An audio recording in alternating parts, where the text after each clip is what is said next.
Hello there, everyone. Um, I don't know what the show is going to be about. Maybe let's do it about.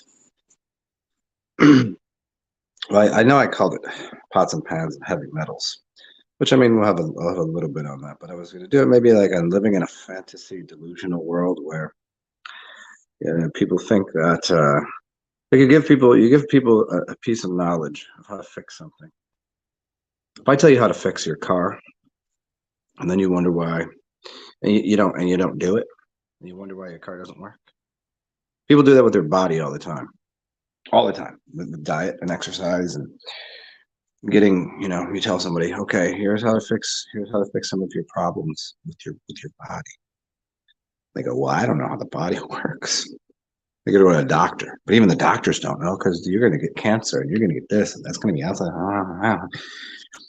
You can go to a mechanic and a mechanic will know how to fix your car. We accept that. Every aspect of your car, we notice somebody that's a computer guy and he knows all about computers and how to fix that. But somehow we live in these things and don't know how they work. Except some of us do. And some of us would say, well, if you know so well, why are you sitting there drinking a beer out of aluminum can? Because I know the aluminum, what it's doing to me, and I know how to fix it. If I had a 4x4 off-road vehicle, I'm still going to be driving it I'm going to drive it till the wheels fall off, right? It's not how people get like 4x4 off-roaders. Like, why would you drive your car like that? There's a road right there. Just take it on that road and you don't have to worry about fixing anything. I happen to have all the tools on board and know how exactly to fix something because it's more fun to take the thing off road. See, I know how to fix it. I don't know. Whereas most people go, I don't know how to fix that car, so I would never take my car off road. I was like, and that's why you don't have a 4x4, and that's why you don't have the tools, and that's why you don't have the knowledge of how to fix an automobile. Now, when I tell you, okay, that's not true for me. I don't. I know a little bit about cars. I've worked on them before, but the human body, I'm pretty aware of. So whenever I tell somebody like, hey, they're like, I don't know why I have brain fog. I don't know why this. I don't know why that. And I go, okay, here's the solution for you. I need you to get up and take a cold shower, hot shower, back and forth a couple times. You need to go out, put your feet on the ground, and sun gaze in the morning, about 15 minutes. I need you to walk around when you get a chance, stare at the computer less. Um, your diet should consist of more fresh squeezed juices. You have bad relationships, you're gonna probably want to get rid of those. I'm gonna go through this list of things. You say, well, I haven't said much about food yet. Well, your diet isn't just the food you stuff in your mouth, but what you're looking at, what you're listening to. You listen to a bunch of depressing, stupid music all the time and wonder why you're depressed.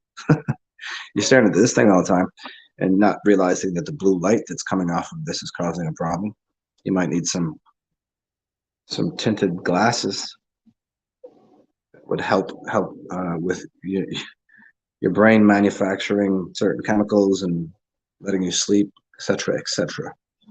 So if I tell you go, I'm gonna need you to trade in the fried food. I'm gonna need you to stop smoking cigarettes.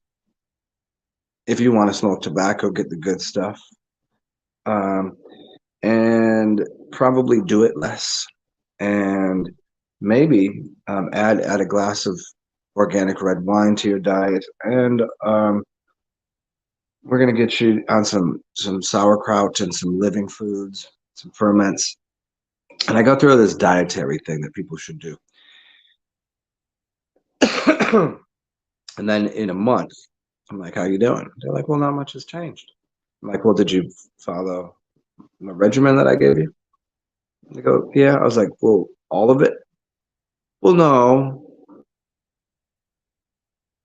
If I tell you to fix your car, and here's what you got to do to fix your car, and I'm like, okay, you need new tires, you need to fix your brake pads.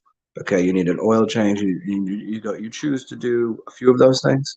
Well, if you don't get the oil changed, and all of a sudden you're like, yeah, but my engine just broke. I was like, did you get the oil change? Why? Well, I got the brake pads and the new tires. Nah, because you don't even understand that the oil's gonna have the. But what if you could do the other end? You go, well, no, I put the oil in, my engine's fine, but I got in a car accident. I'm like, did you fix the brake pads? Oh, you didn't put the brake pads on, so you couldn't start the car. So I give this whole thing to someone. Here's how to fix. This is why it's such a difficult time. If, you know, telling people what to do, helping them, guide them somewhere with their health, because they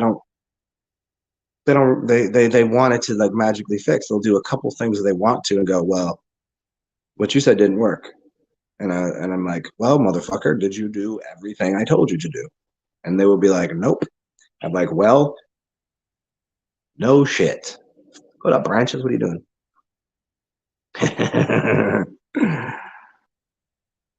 Yeah. What do I think about? Let me put this out here.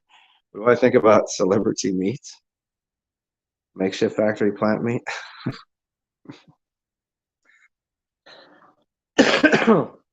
Have fun. Go eat it. I mean, on one level, I don't give a shit. Go eat it. I mean, everything we do as humans uh, is cyclical and somewhat vampiric. We don't get in and out of this human body without consuming some aluminum, some poison, some vegan shit, some meat, some feces, some bull. Like you don't step in and out of this body without ingesting things. To knowingly do that, hmm, would does that maybe you know put you into some sort of cult spiritually? I don't know. Probably. That would probably be spiritually because if you mentally decided, hey, I think it's a good idea to go eat some. Oh, the other day I ate the meat of. Blah, blah, blah, blah. Seems very vampiric, right? Isn't there something about eating dead bodies or whatever? Like we already do it to animals. We don't have a problem with eating animals' dead bodies, but humans, why should it be any different? If you eat pigs, you're basically eating human. There's been a lot of work done on how pigs and humans are pretty closely related. And there was a couple documentaries. I think it was Mind Unveiled or Conspiracies Are Us. They did a whole thing on pigs are humans. Pretty interesting. So what do I think about it though? I don't know, man. It's like uh, my assumption is if you would eat meat of any sort, if you would eat if you would eat meat, if you would eat a fake meat burgers or whatever, or here we're making this from. I mean, hmm, I don't think there should be anything ethically or morally.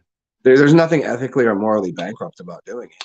We accept meat eating. So if someone is offering you, here's some cells from my body, and I've produced you some meat. I don't know how is any different than somebody's like, hey, I got a calf from this cow over here. You can eat it. There's millions of tiny plastic in every sliced cheese. Yeah, yeah, it's hard to escape. Even during my journey into being very vegetarian, you couldn't really escape. Like to be a very good vegetarian and eat everything that's with the seeds and organic and blah blah. That's expensive, bro. It was a very expensive time. Was it was it like did it equal health for me? So I didn't have to go to the I mean, sure, but I'm just as healthy eating an omnivore diet. I changed my mental state on the matter. I changed my knowledge on the matter to a degree. But yeah, that's funny. Yeah, every cheese slice, how much? Oh man, I just got a whole thing of, and this is the thing I don't do. I was like, I'm super broke right now financially, but not anymore. I'm wealthy. I'm worth a lot of money. You know what I'm saying? But anyways, I did buy a bunch of sliced cheese and white bread, and oh man, it does a number. I ate a grilled cheese. I wake up, my bones are all stiff. I'm like, that wasn't a good idea. And then how do I fix it? Drink a beer, loosen all up, ready to go. And then you got the aluminum from the can, the plastic from. Oh man, is there anything that doesn't have a degree of poison? Whether put there by accident on purpose. whether it's heavy metal, whether it's plastic, whether it's a parasite. I mean, some of it is done on purpose. Others of it, we just like, oops, we got ahead of ourselves. Like the first people making plastic, they were, I'm assuming, really heavily that they weren't like, I'm going to make chemicals and poison the world. What they did was like, hey, let's make a product, and here's plastic. We said, oh, that's cool. They're like, yeah, there's a little bit of a, you know, there's a process of making it, and there's a little bit of poison from the processing of it, and so you got to put masks on and do all this. All right, well, we can filter that, and okay. And then everybody's got plastic, and plastic is used in just about everything.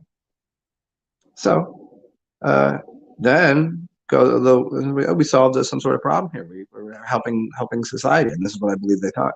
All of a sudden, years go by, and then we're like, oh man, there's these BHCs and these, and there's chemicals coming off of it, and you can't heat it up, and if this happens, and then now it's in our food, and it's in everything. Now it's in air, and it's killing us.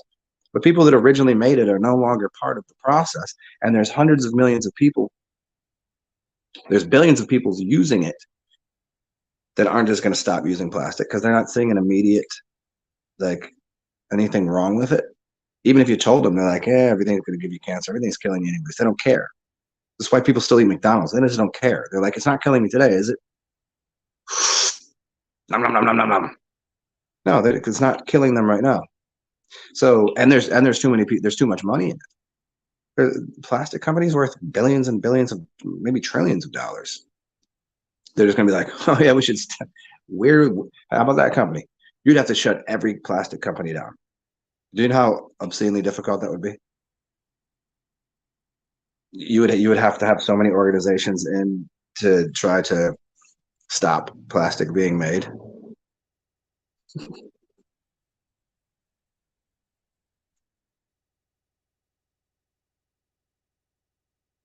Danny. The plastic plasma nanotechnology body farming, the clone device cyborg. Cyborg elongated heads with brain. Yeah, I mean, I don't doubt that that's already happened. That's been going on for a very, very long time. When I say a very long time, I mean in this generation, we already started babies. What do you think they were doing? They're factory cloning babies in the 1900s, and that technology goes back. So when I say back, I'm saying go back to if we had higher technology, which we know we did. So you're telling me that we didn't have higher sciences, cloning and factory producing robotoids and whatever? It's quite a bit of information on the idea that we've already had, and we still do have robotics. There's this great video of this basketball player. This is brand new. He got hit in the schnozzelberry and hit the ground and started leaking yellow fluid. Not like snot, not like it was yellow blood. It's just right there. You can go watch it. Just look up basketball player leaks yellow blood. Pretty hilarious. So that's the fluid they use. I mean, they could have, I assume they could have made that fluid red, but maybe it was for somewhere else in the system. You know how you have different cars, you have the green antifreeze and you got the red antifreeze, and I don't know. But the dude was leaking yellow. But anybody already knows, I mean, most basketball players are robots or clones, or I don't think there's I don't think there's very many original, like, buddy guy here that I went to high school with. I knew him as that's this good dude. He's just good at sports. He goes and plays D1. I've known D1 college basketball players. I've known people that played in the G League. They were human. I've met them. I've hung out with them. They were human, but they didn't get in the league, and I think I know why. And that's because you have to. There's a contract you sign, and maybe they clone you. Maybe I mean, there's obviously you can't discuss anything that goes on. Like that's your job. That's like you're working for an entertainment industry. You can't. So, most of these people in the entertainment industry, they're like, hey, you can do this, but as soon as you don't want to do this, we're going to clone you, and then you can go off and hang out in this island or do something else. But you can't. So I think there's a very small number of actual humans in these sports and entertainment businesses.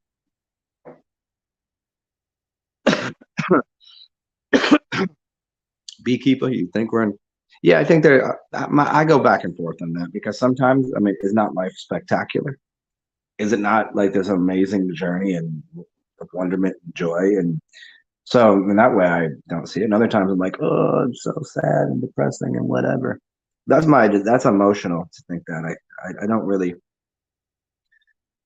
this the fact that we can see that this realm at one point in time was not um was of higher technology, and it seemed to have a lot of, like, we were in the Garden of Eden and all of this joy and these monstrous buildings and giants, and it seemed like everybody got along. And I don't think this realm is purgatory per se. I think it's just through the cycles and the ages and things occurring, people that shouldn't have been in power got in power, and that's that's well that's our dilemma, right? I don't think it was here's the realm of purgatory. I don't think that's what Earth is. No, I think that's below us. What kind of beer? PBR. But hey, if anybody wants to, you can buy me a beer. Pass to the rip. And you can also help me with rent next month because I got robbed by Airbnb for quite a bit of cash. So I'm drinking cheap beer. I will not be. I'm probably not going to be. I'm probably fasting this month. Other than beer and water, it's going to be my diet. Honestly, I can't. I can't really afford it. I gotta save up for rent next month, wherever I'm going to be. I don't even know yet. But so if you want to, Cash App, PayPal, Venmo, I appreciate it. Branches, first dimension, atoms, molecules, second dimension, bacterium, and insects, third dimension, humans, animals, fourth dimension, social sky. Interesting. I like the idea. Yeah. I mean, I always thought of the dimensions as, I mean, I'll accept that. That makes sense. Hmm.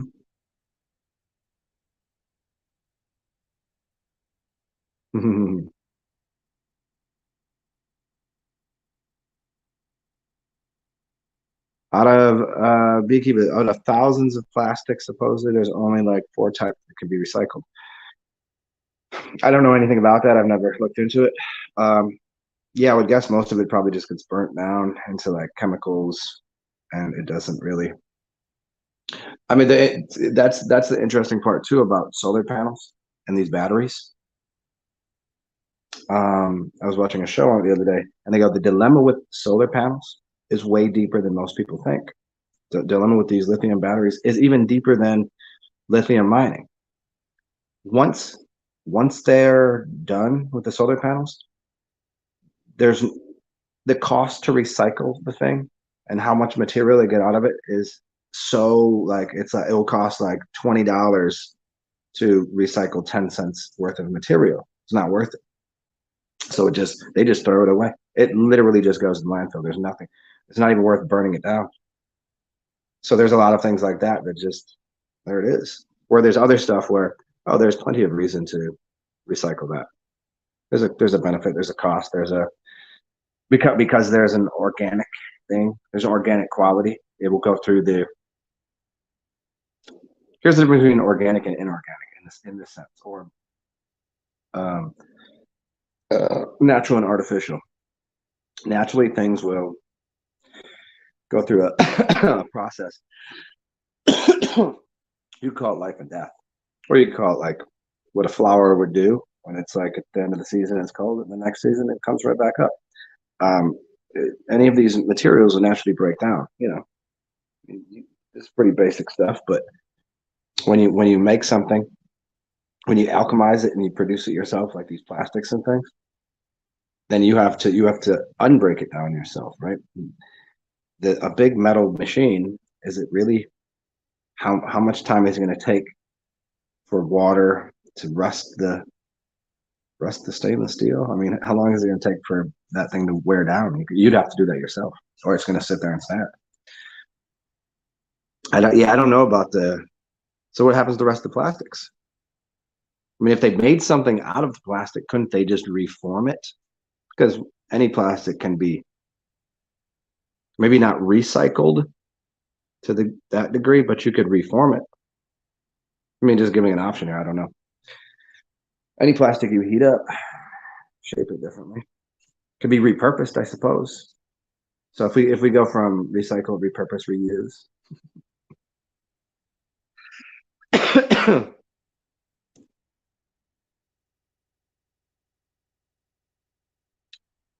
Danny, are you clonable?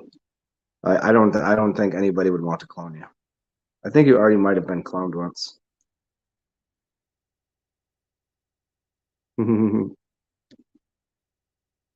One second, y'all. Let me go grab another beer. Speaking of, I'll be right back.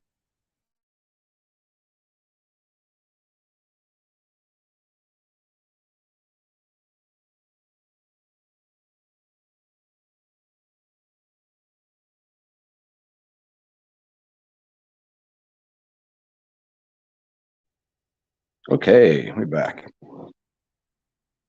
Yeah, beekeepers.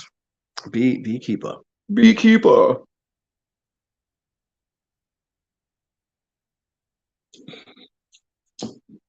And I got some delicious coffee.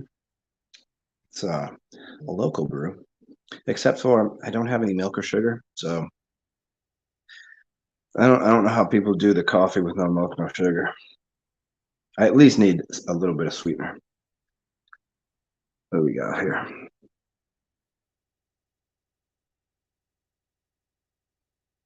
Yeah, the coffee I'm just drinking right now for the slight bit of caffeinated stimulus, and it definitely is not organic. So I'm guessing there's quite a bit of chemical spray on there. So I can only drink a tiny amount of it before I get fucking zooted.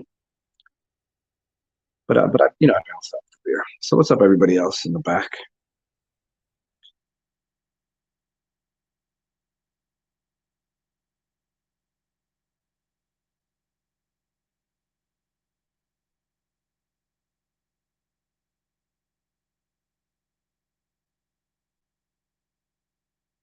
Hmm.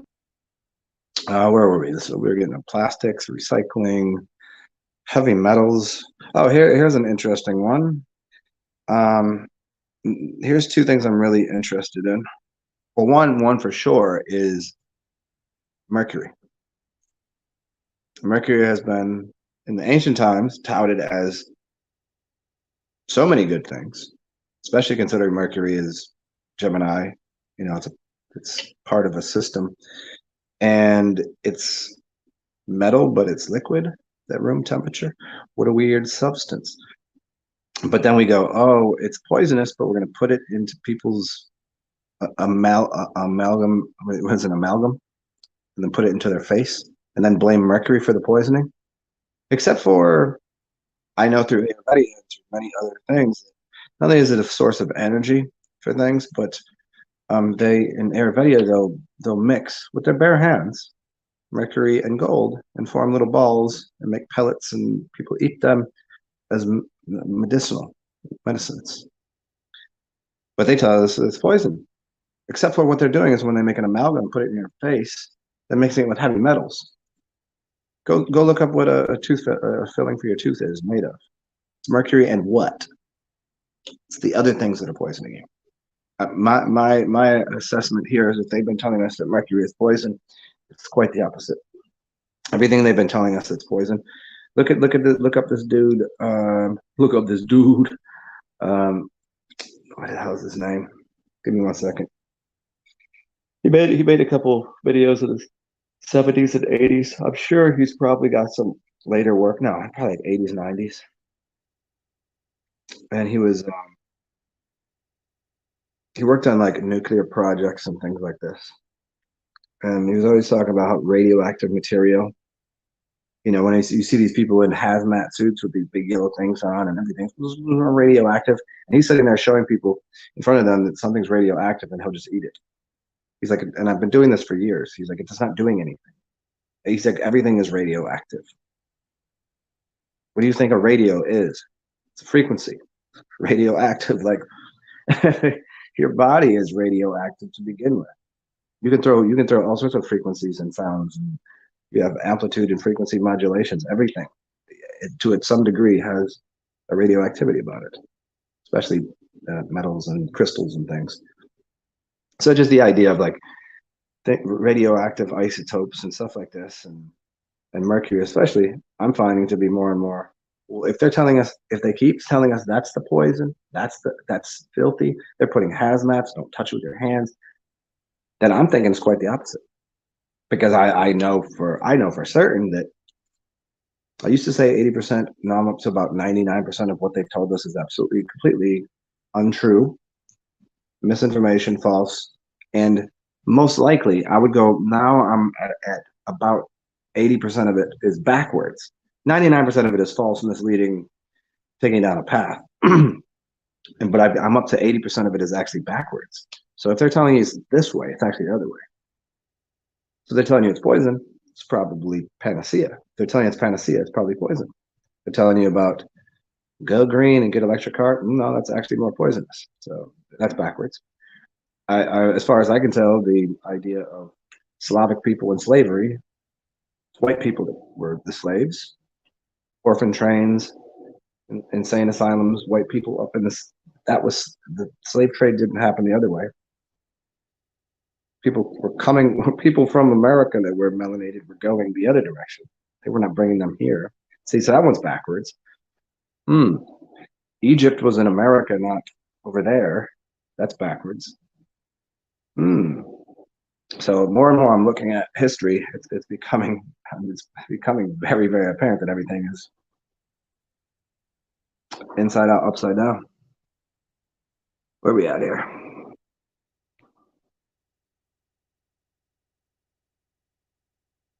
Beekeeper, yeah. Unsure the process. Okay.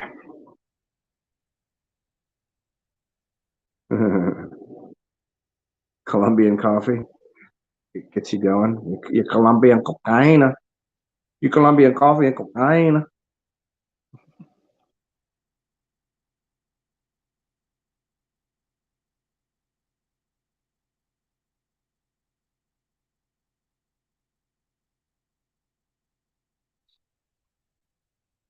Oh yeah, the mercury knowledge, man. The more that was a little bit of a study of mine a few years back, but it always crop up that you get the red mercury that people talk about, than just mercury in general. Then I know for certain they use it in Ayurveda. You can look up a video right now. Look up Ayurvedic mercury and gold. You'll see. You could watch a video of Sadhguru playing barehanded with mercury, and they tell you don't touch it. And I've seen plenty of people play with it with their bare hands. And like it's not poisonous.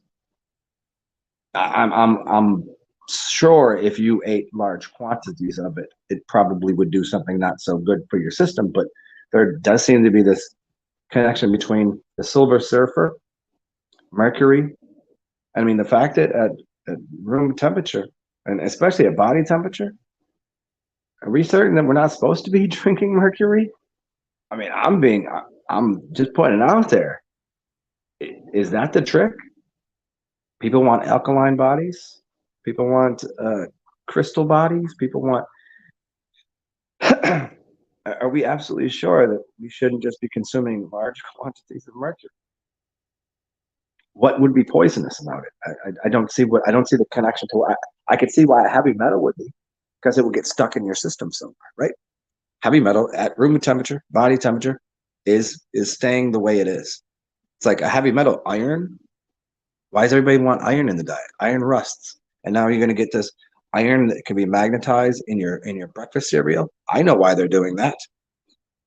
So they can affect your body and screw you up, making radioactive radio frequency modulations with here's a magnet, we can pull this around, and yeah, and they're going to put it in your cereal. Here, eat this every morning. Interesting. However, mercury at room temperature and your body temperature stays liquid. I don't know. There's a lot of superheroes like that. And isn't Mercury like the god of, like, isn't there some interesting things there? And again, the fact that in Ayurveda people were eating, like, look at Indian desserts. They literally take 24 karat gold flakes and put it on their food. They take silver. People take silver, and that's colloidal silver and things. They consume that. They eat the gold as flakes. They put the copper with the gold and put it, or they put the gold with the mercury and put it in the body. I'm thinking, I don't know, man.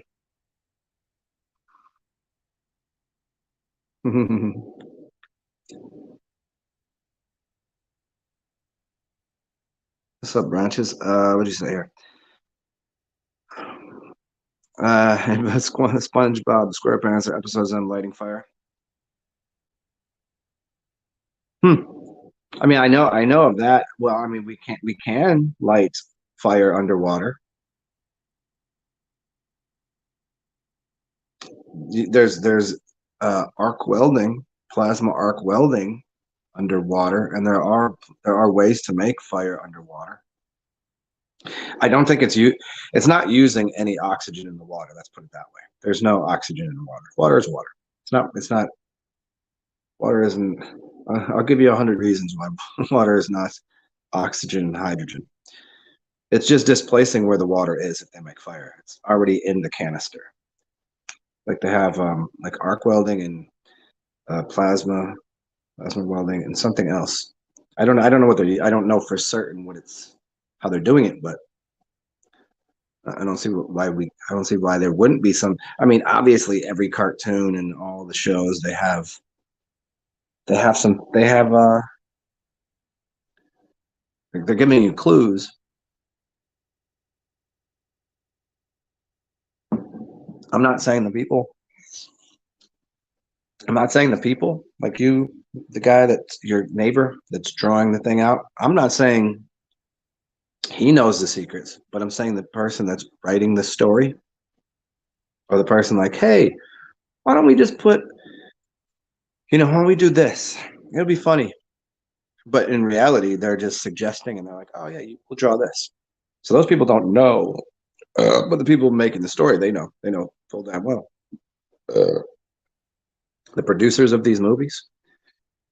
I mean, even the people that you say, oh, these producers, they were wildly intelligent. They knew all this stuff. Well, maybe they're getting their information from somewhere else.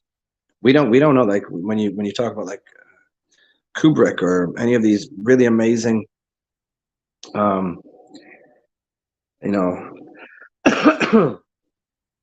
these people that you got, because the writers were a little different than the when you cast the whole thing out. Like everybody doesn't have to be in on it. That's what people don't get. It's just the one that's architecting it. People that architect the movie, the shows, they know. The writers, even when they write the whole thing out, somebody's like, here, let me see this. And they go through the whole thing. Oh, the framework stays there. And like, well, let's, instead of making that, you made it blue, but it's actually green. And here you're using a square object. We need that to be a rectangle. And then whenever they're putting the movie together and there's all these little clues and things, you don't know that the person that's directing knows that. Maybe someone's chirping in their ear like, hey, we need to set some clues into here. Cyborg tech.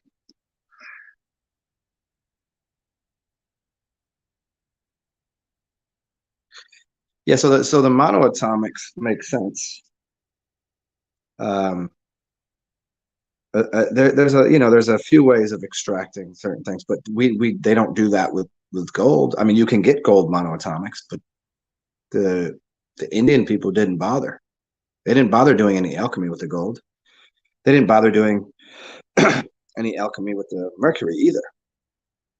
I mean, although there were alchemists that were doing things, all they were doing is literally taking gold and taking. I believe it was using. It's a pretty simple process. I can tell you what to do. Go get mercury. Go get some gold. Get yourself some lime juice or lemon juice. That's what they're doing. Lime juice, mercury, and gold. I think that's the only three things they needed. They were making this a little ball. There's a squishy little ball that would then be, here's a little pellet, put these together, and someone's sick, eat this. I'm starting to think I should just start eating mercury every day, like lots of it. Anybody got anybody got a mercury source? Where can I get large amounts of mercury for cheap? I'll do it. See what happens. Just start drinking it. See what happens. I mean, what do I got to lose? I don't know. Maybe I turn into a superhero. Maybe I start to levitate. Maybe I could fly. I don't know.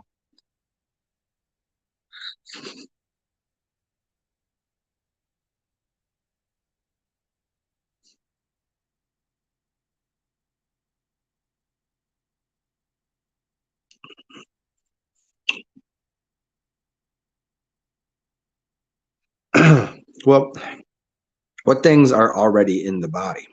Upon birth, how many things are in the body upon birth? What elements? And then what elements do we put in the body over the course of a lifetime? How many things are inside of you right now that shouldn't be there or that were added? And I'm going to tell you, most of it that shouldn't be there is heavy metals. Everything tells you not to be Iron Man. It rusts. And I've also suggested this. Funny, I did a whole series on this. It was a series on blood, and I did a whole series on superheroes and the symbology. Okay, first of all, we have Iron Man. We know that iron will rust. We have red blood, which is literally when you breathe, you're oxygenating something. So oxidizing. So you're oxidizing your blood, rusting it. Rust is no good. And then what do? We're like, hey, you need more iron in your diet. Why would you need more iron to rust it? You don't want something to rust. You want ionization. You don't. You don't want. So, interestingly, I was saying earlier, you got to go check out this video of this basketball player who's leaking yellowish gold blood. And my suggestion is, I think maybe everyone's supposed to have golden blood. I know there's different blood types and there's different viscosities and even different hues of colors within the blood spectrum. I've seen people with their veins that they were green. The guy was really, really super melanated. And I looked at his veins. I was like, is your blood green? And he kind of laughed a little bit. And I was like, looking at his veins. I mean, I've looked at plenty of people's veins, even melanated people, dark people. Always in the bluish purple looking on the outside, right? His was green. I was like, whoa. I was like, who the hell am I talking to here? So this dude that was leaking could have been a robot on the basketball court. This happened in the NBA just recently. Or maybe he just wasn't putting any iron in, whether or not he was a robot or a human being or whatever. Most of the dilemmas we have as humans is the things we put in our body that are heavy metals. Heavy metals, not soft metals, not noble metals. Look up noble metals. Noble metals. So what do we call people that they live long or they're royalty? We call them noble. Noble metal. What things are those? They tend to be softer, more electrically conductive.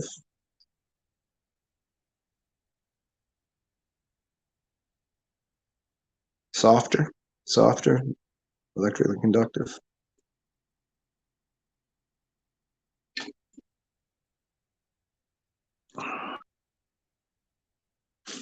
Yeah, I don't think anyone should take iron. Although for your copper problem producing or whatever, having too much copper, there's got to be an antithesis to the copper problem you have, Danny. And if you eat cereal, you're taking fake copper in, or you're taking fake iron and perhaps copper. I don't know. There's got to be. I'll try to find it for you, but there's got to be an antithesis for anything in the body. Like if you have too much, Okay, so we've gone over this before. There's four major things in the human body, the four major elements, and it's Mg and K, which is magnesium and potassium, and calcium. So you have an intracellular and extracellular fluid that is inside of the cells in your body, and what should be inside and outside. They're called day and night elements. You have two day ones and two night ones. The day ones are calcium and sodium. The night ones are potassium and magnesium. And so to counterbalance those, most people don't have enough magnesium. So there's an overabundance of calcium, which doesn't help the body because it can't be transported to go to do the work it needs to do. So people are like, oh, well, old people, their bones are brittle. We need to give them more calcium.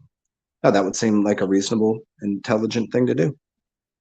But in fact, it's quite the opposite. You put more calcium in, you're screwing their blood up even worse. You should be putting potassium and magnesium to balance that out. So it could transport things during the day or night when it's supposed to, and they'd sleep better. So in the same way, there's got to be a counterbalance to copper.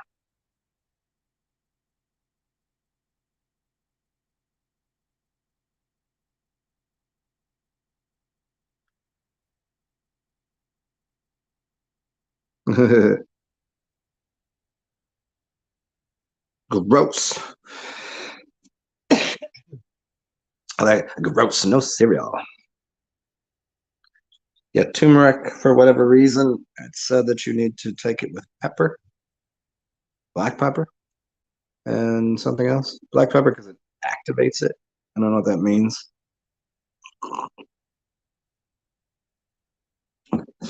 I've repeated it plenty. I don't know exactly what it means, but what people I've gotten information from and tend to, like the Indian, the diet is based upon currency, even though most people say the word curry came from kitty came from the north, the British. Nonetheless, it's currency, it's energy. The food gives you energy because it's based upon what the human body should be putting in as fuel, energy, the proper colors and energies in the body. Now we look at it as just cuisine that's super tasty, but they all did it for a purpose. They seem to have had the most proper nutrient rich diet of anyone, as far as I can tell. I mean, look at all of the colors. Look at where it is. Look at. I mean, the food colors and the way they put them together. It's amazing. And the people that knew what they were doing, they seem to have brighter eyes, um, live a little bit longer. They all look healthy, very strong, perfectly melanated in their skin color. Cardamom, cinnamon, honey, milk. Yeah, the milk and the honey. People be sleeping on that, yeah.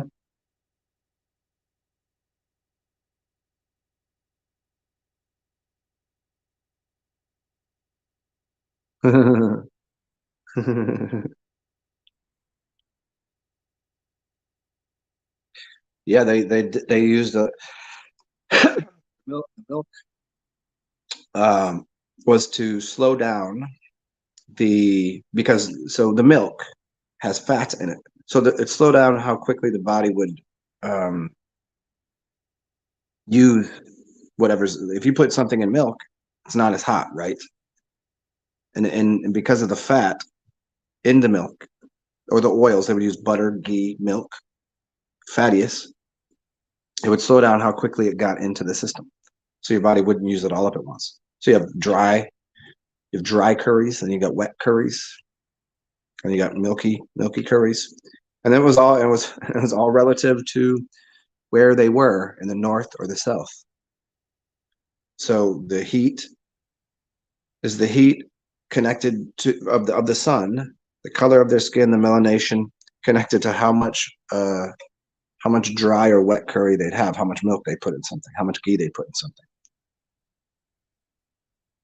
What's up, incognito? Yep, the day and night meta L's. Mm-hmm. Yeah, so as I've said before, eat a chocolate covered banana for a snack before bed. It's magnesium and potassium. Magnesium from the chocolate and potassium from the banana. It would balance things out, help you sleep. Everybody knows almost across the board that chocolate and there's a certain number of cheeses or warm milk helps people sleep. Warm milk, cheese, especially blue cheeses and chocolate.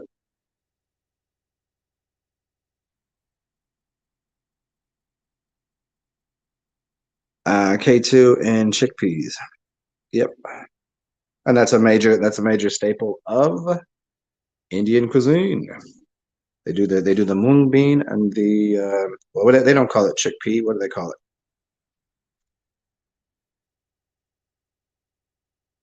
What do they call their chickpeas? Why am I tripping on this? It's the same. It's the same thing. They just call it something different. And Mexican people call it something different too. It's what you make hummus from. They don't call it chickpeas. Why am I tripping?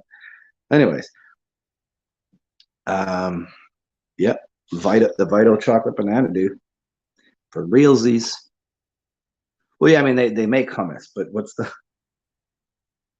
do they call the bean? What do they call the thing? It's not called a chickpea to them. I think chickpea is what I think that's what we call it. Or unless I got it backwards. Look at it. You got the Google right there. Look up another name for chickpeas. And I'm like, oh yeah, that one. It's kind of like if you go to the store and somebody tells you to get something, but then it goes by the other name.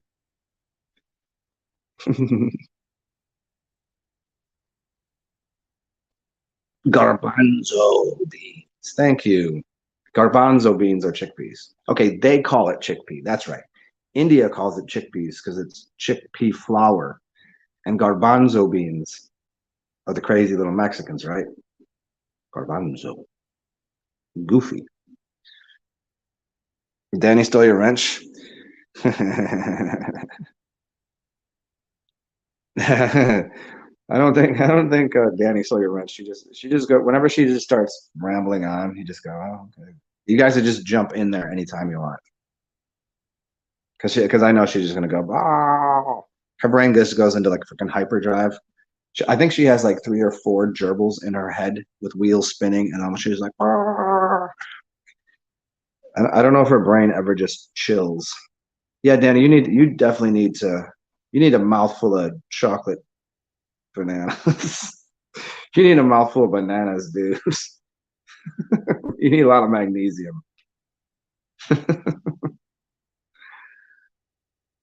What would you mean? Hey, what do you mean? You was referring to? Oh, you're referring to me? Oh, you're saying me. Oh, you said Dan like Danny. Me. Oh, okay, yeah, I got you. Uh, sorry, I didn't mean to steal your wrench. Hmm. Oh well. No one gets wrench. I really want YouTube to give out wrenches, hammers, screwdrivers. I want them to give out different things so that way I would like to divvy it up. I don't necessarily want some people to be able to block other people but I like if they could do something else. You know what I mean? I think there should be qualifiers. That way everybody can feel somewhat special. That like if I'm on here and I go, hey, I like you, and here's a little token of appreciation. Here I have a wrench, and I like you, and I appreciate you enough, and I know you well enough that I'll give you the capacity to, if someone's being mouthy, you can get rid of them. But then there's other people that would abuse that power, and they'll get rid of people I don't want gone. And so I'll give them a screwdriver. I still like them, but I'll give them a screwdriver, and they can, yeah, I don't know what other things you could do, but make some wrench cookies. Yeah, send me some wrench cookies.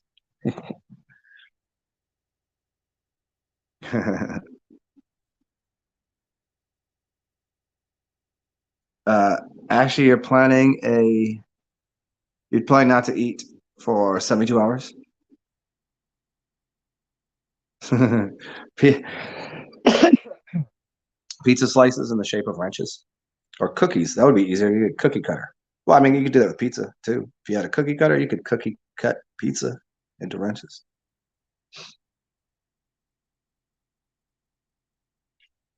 It's funny that we're talking about this right now. Give me a second. I think I had a dream about wrenches and things last night. Let me see. Hold on.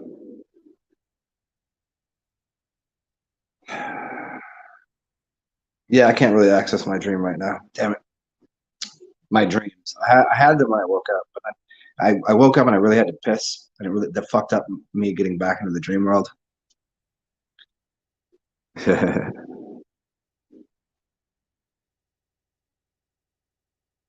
Yeah, a short no eating for 72 hours.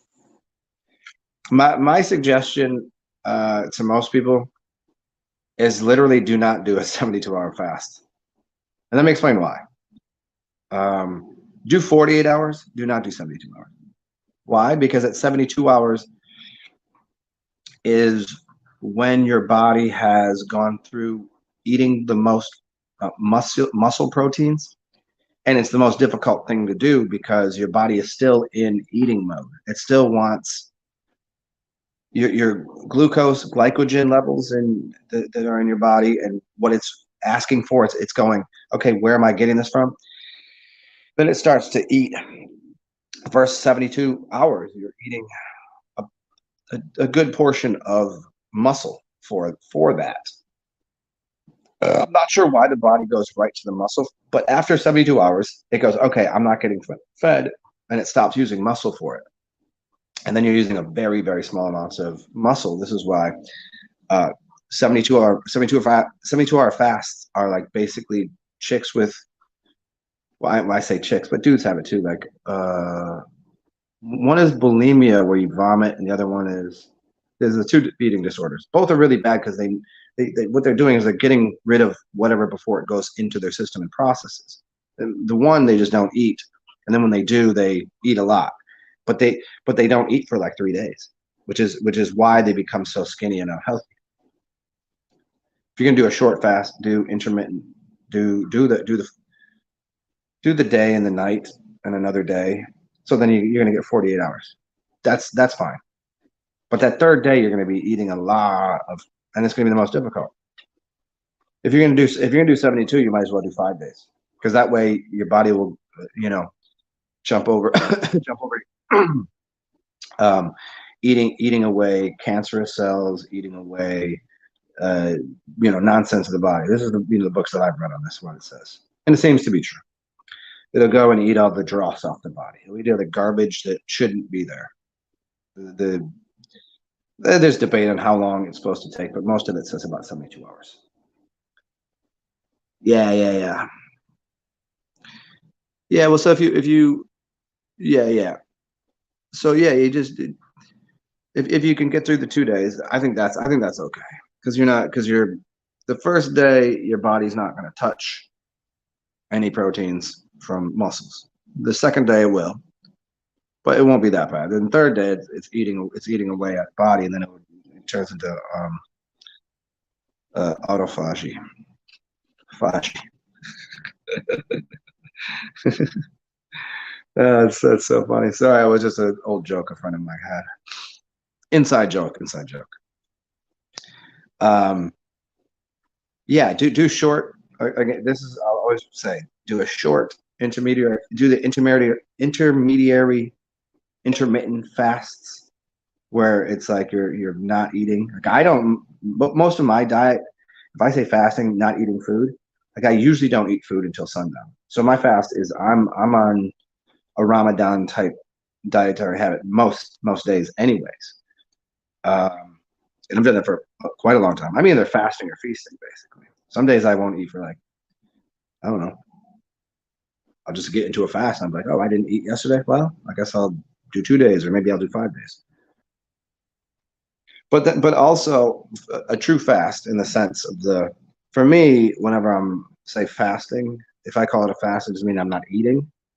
I'm still consuming food stuff in the sense it's beer or juice, you know. So it's not a full on. We're at 72 hours. My body's not going to switch over because I'm already getting sugars. I'm getting from juice and stuff. So I'm already replacing that. So my body's like, oh, I'm getting fed. So that doesn't apply unless you're on a water fast. Let me make sure you understand this. The idea of your body going through like a fasting, it's a water fast. If you're adding anything, if you're adding salts, if you're adding sugars, if you're adding anything besides water, your body's going to go, I'm still getting fed. And you just be in a I'd hate using the word, but you'd be in a caloric deficiency. Calories don't mean anything. But in this sense, they do. It's like calories in the sense of sugars, in the sense of general nutrition. So fasting on water at 3 days becomes way easier, and your body will start using other things for sources of energy. Yeah, well, malnourished. Like you know what somebody that doesn't. You see these skin and bones people. That's malnourishment. I mean, people. There are malnourished people that eat all the time because there's actually not eating anything that has nutrition in it.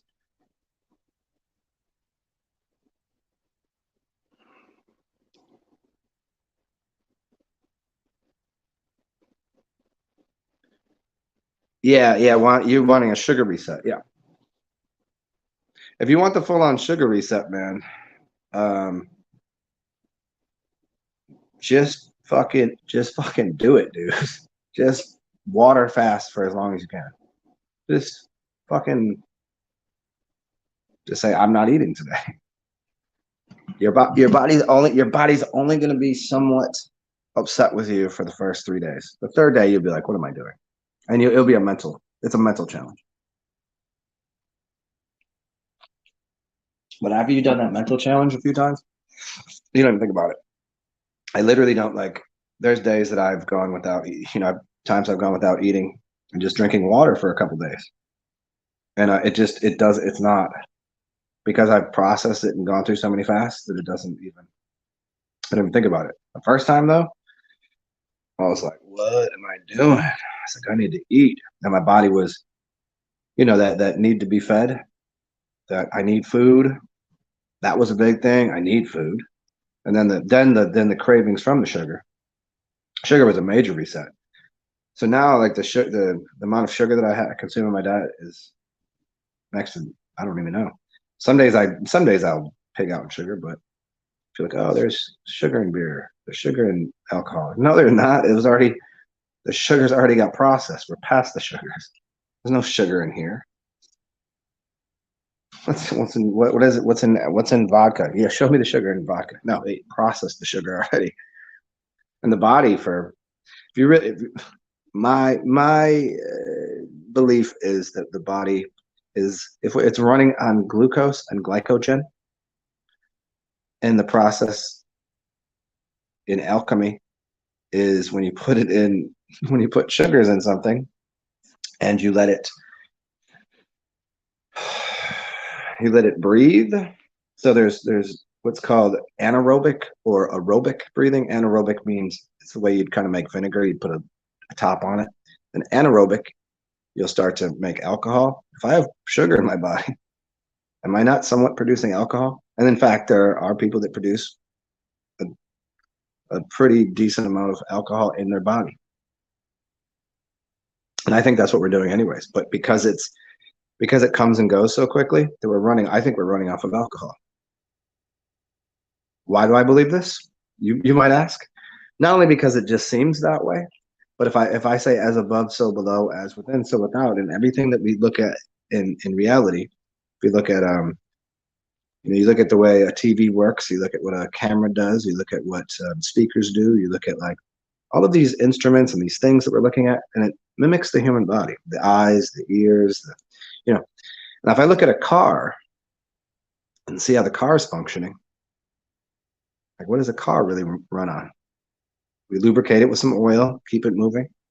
We got some oil in our body to keep our joints loose. And then we have this combustion engine that is compressing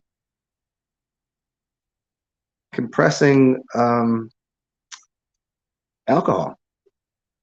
You understand, like this, you understand the what you'd call diesel fuel.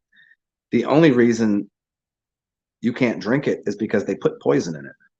Diesel fuel originally was made for, let me give you this little story that I've told plenty of times, but I don't know who's here. Here's the quick version. They didn't make prohibition. Prohibition was not to keep people from being drunks. Look at the year. Look at the connection to all of these years, somewhere between 1913, 1933. There's this big collection of weird things that occurred during that time frame. That's your major point of history to really function and pay attention to.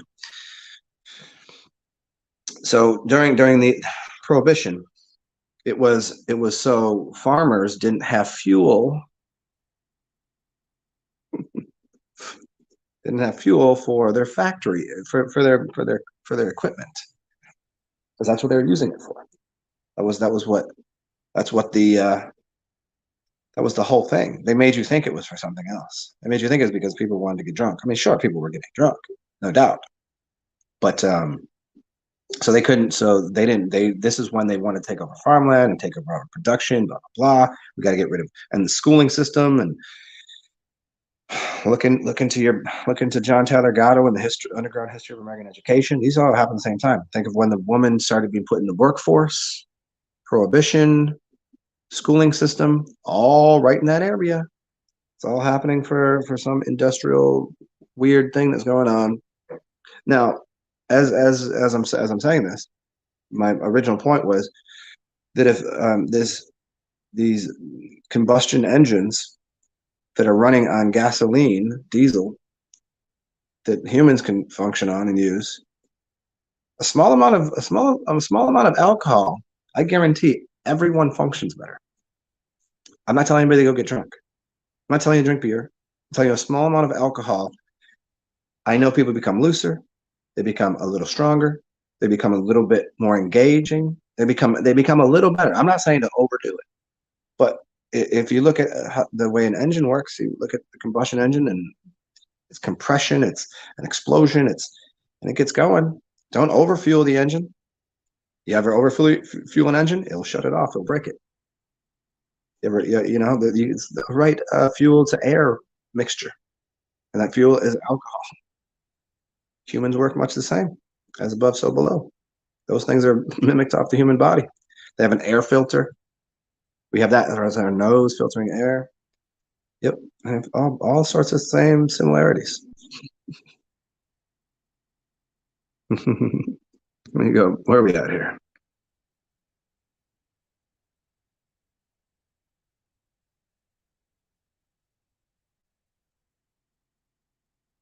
You're doing an experiment with the mega home today. Still again, a store-bought distilled water and see what forms at the bottom. Interesting. Hey, what you could do also, see what happens with that. See if any plastics or weird shit comes out. Just redistill distilled water. I mean, I think you'll probably find that you'll find some plastics in there. I've seen some weird things. Very interestingly, sometimes, do you ever get the weird little white shit on the top? It's like white. I don't even know what it is. It's usually just the calcium lime buildup. But I'm like, what was in the water today that there was just like these white spots of, I don't even know what the hell it was on the top. Really weird. And I would assume depending on if you get the store-bought stuff, get some everyone says get it from Walmart because they go through so much of it. It was sitting on the shelf the least amount of time. If you get it from other places, they have a stock room, and that's been sitting there. So if you get one from both places, I'll bet you'll find the one from, say, like Rite Aid, where they ain't selling a lot of it. I bet you that you'll find some weird shit come out of it. Yeah, funny cars. Nitric, yeah, there we go. Nitrous oxide. I think nitric acid, nitrous oxide, funny cars. I think there's some a gas there too that we could talk about. You running on sludge fuel? Yeah, V8 and get your V8. Yeah, V8s, man. The tomato thing. V8's mad underrated. It's one of my favorite things. Every once in a while, I'm just like, I want a V8 today. Just like I have these days where I have those, those, women that are pregnant always have that the cravings for something. It's the weirdest things. I want pickles or whatever. I mean, I know why they want pickles, but um, I also have a craving for V8 is one of the things. I have a craving for pickles. I have a craving for sauerkraut, olives, um, hearts of palm, blue cheese, and um, yeah, that's about making it up. Yeah, I have cravings for those things. And oil-based foods. Well, I mean, all of that I put oil on anyways. That was it's kind of the move.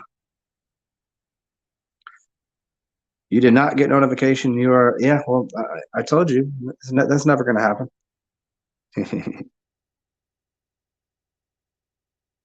So, what are healthful cold pressed omega-3 oils for the body? I don't think we need to. I don't think we need to divide up the threes and sixes and nines so much. Aren't those the three oils, the three, sixes, and nines? I don't think we need to divide it up where, well, we need more of this and that. I think I think if it's a, you know, if it's cold pressed and you know the source, it's probably good. I don't think we need to make that much of a. I think we're making health so difficult and complicated by.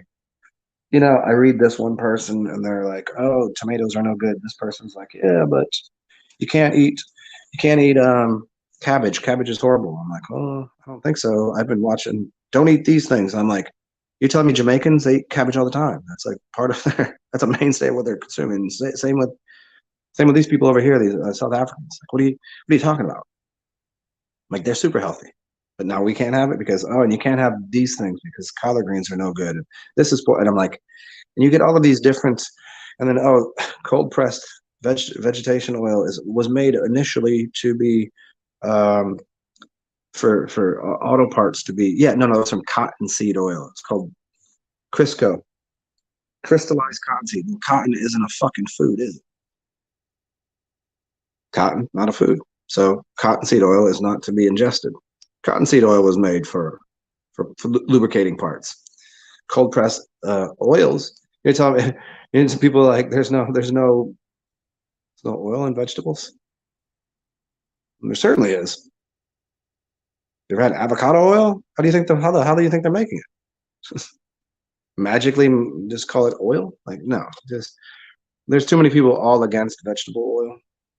Yes, obviously canola and chemically altered and high heat and all this. That's no good. I think we just got to keep it simpler.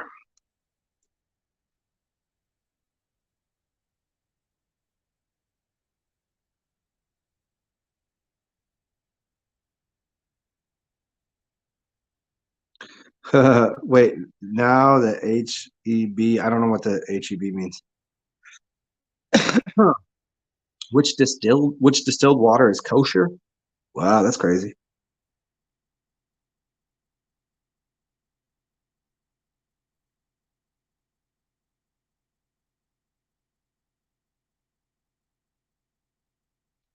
Oh, your grandma cooked with Crisco? Yeah, yeah. My that was Crisco was in my house too.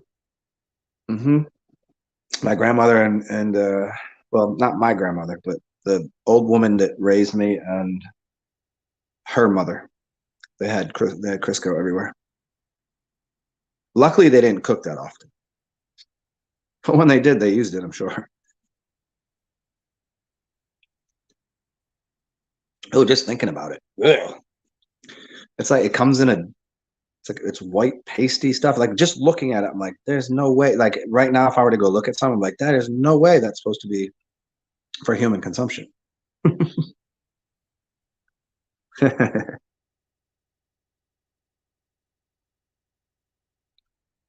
I mean the whole cottonseed oil.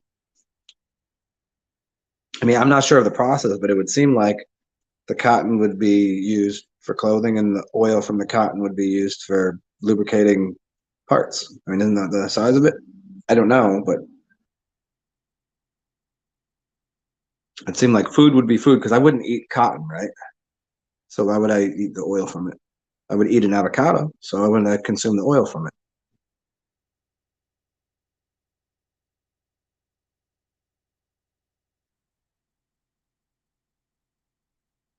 Poly screwed, you mean like polysaturated? So you got the mono and the polysaturated and all that. Yeah, there's a lot of people these days are touting the effects of like how good lard is, and I don't discount it either. I don't, or I mean like ghee from butter, and then we got lard from the animal fats. I don't see the problem with any of it. Across the realm, people have widely different dietary habits, and most people have generally the same health constitution, except for when you get into the more industrialized places that have really done a number on the foods. So between the pharmaceutical, medical, food establishment doing whatever to the food, that's the most unhealthy places. Everywhere else that just eats their vegetarian diet or eats their omnivore diet or is very carnivorous, they're much healthier. They're at least sourcing it, from nature. It doesn't matter which culture it is. I don't care if they're heavy meat eaters. I don't care if they're heavy oil or whale blubber or just vegetarian. They're all going to be quite healthy. As soon as you find the places that have been industrialized and have what you call more first world, the more chemicals they're putting in the thing, the more unhealthy the people are. Fried chicken and Crisco. Sometimes I do wonder if some of these places be using Crisco. Although it's price point, no way. I don't think it's affordable. Yeah, yeah, I did. I've had fried chicken and Crisco as a child, I'm sure.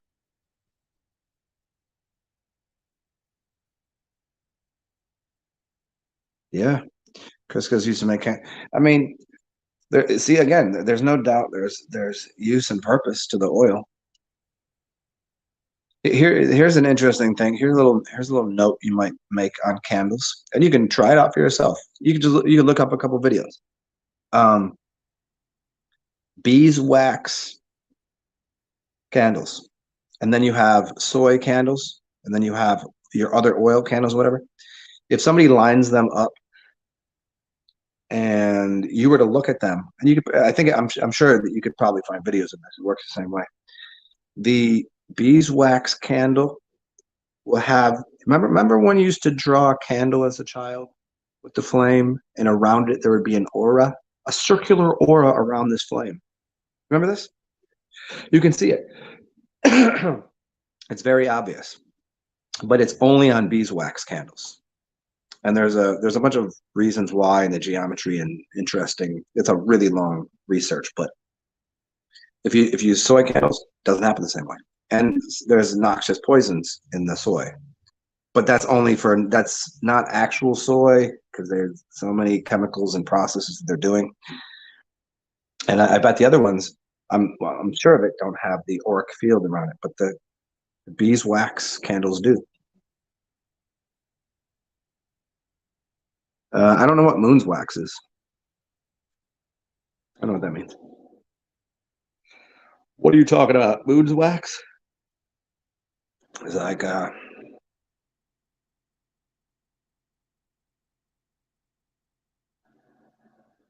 fried chicken at Crisco. Mm. I wonder. I wonder today if you were just to line up chicken done in Crisco versus all the different oils, like which one would people tend towards? Like healthy people that will still dabble in some fried foods now and then people that were always into fried foods. Like which one would they kind of go for? What's up, Parsible? Yeah, incognito. The toxicity of the smoke is yeah, that's another thing that will happen. Certain candles, put that put something above it and watch the color and watch the smoke that happens. Versus again, um, yep. The hue of the there'll be. I mean, it's a different. It will burn longer for one. It'll burn, I believe, at a lower temperature. So that's going to do a lot of things too because of the thickness of a wax versus an oil. Wax is a little different than oil, right? Wax is condensed oil. Burns slower, burns cooler, I guess. I never heard of the Vatican candle. What are you talking about? This moon wax? Oh, moon wax, waxing and waning. What's the Vatican candles? Seminary candles? Yeah, if somebody wants to do me some magic and make me some dollars, that would be great. I just don't. Here's the thing: is I don't have the access to that right now, so I can't get the stuff to do the magical things with. So if y'all want to do me a favor, do me a solid, guys. Do me some magic. Do some money magic for Zen. That'd be really great. I need to come up on some cash currently. So if you want to make me a sigil, write me out some cool shit. Go ahead and do some candle magic, or go ahead and do some sex magic if you're about it. Go fucking masturbate and like, get the fucking $1 million. And if you do, I'll happily throw you some of that. If I just get like I'm on a bunch of money and somebody's like, hey, I did some fucking some masturbatory magic for you. Like, well, thank you. Slow fried chicken in coconut oil. Hmm. I don't. I I can't say I appreciate the flavor of coconut oil on anything but uh like a coconut curry or a Thai food. Any other time, you can keep your coconut oil off of my food. I don't like it. I just don't like the flavor. I don't know that it should be used for that. And I think what tells me that is that at room temperature, depending on the room temperature, it's right around solid. I don't. There's something oil for cooking should be already liquid at room temperature. You know, and there's obviously smoke points and things like this that go into it. I don't know. I don't think I would like it.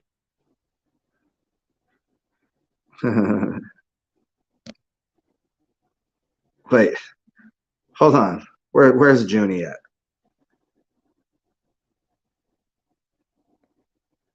Wait, are you saying that incognito is Junie, or you're saying Junie's here? Because I don't see Junie here. And you enjoy chicken and coconut oil? I don't. It's too. Maybe you're getting. Maybe I just got. Maybe I just got really good coconut oil because there's a wide difference between the coconut oil you're just going to get and then expensive good stuff. And I used to get the expensive good stuff, which tasted like coconuts, and so it'd have that flavor on everything, and it was not agreeable. There's only a few Indian plates that it was added to. There was Thai food, but everything else it got. But cheap coconut oil, you don't really get the flavor off of. Tropical, oh no. Take it in tropical foods, yes, because tropical food is coconuts. Mediterranean foods, oh no. No, ma'am. I would not be using Mediterranean is what? Olive olive oil. You'd use olive oil and some sort of no, they don't have coconuts in the Mediterranean. Do they have coconuts in the Mediterranean? Probably not. It would have to be very south. How far does the Mediterranean go down? Most of the Mediterranean you think of goes north, and they don't have coconuts, and it doesn't go good with their food.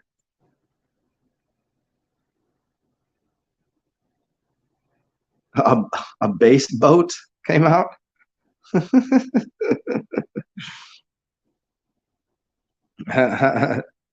Incognito. A base boat. What is a base boat? A bass boat. Well, oh, a bass boat.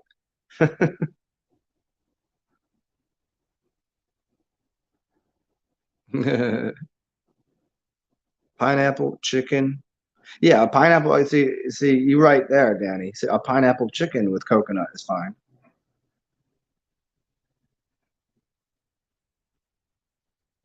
Oopsie. Yeah, I don't. I I like subtle mix-ups in culture. Like one of my favorite and one of the best restaurants I put it on in the world is called Saffron. It's Indian dot dot dot Indian food, but with a very Cajun Creole influence. That melding is amazing. But I don't know, like culturally that makes sense. Flavor wise, it makes a lot of sense. Like throwing some like coconuts at throwing coconuts into different foods from cold climate food stuff, just weird. Just tastes out of place.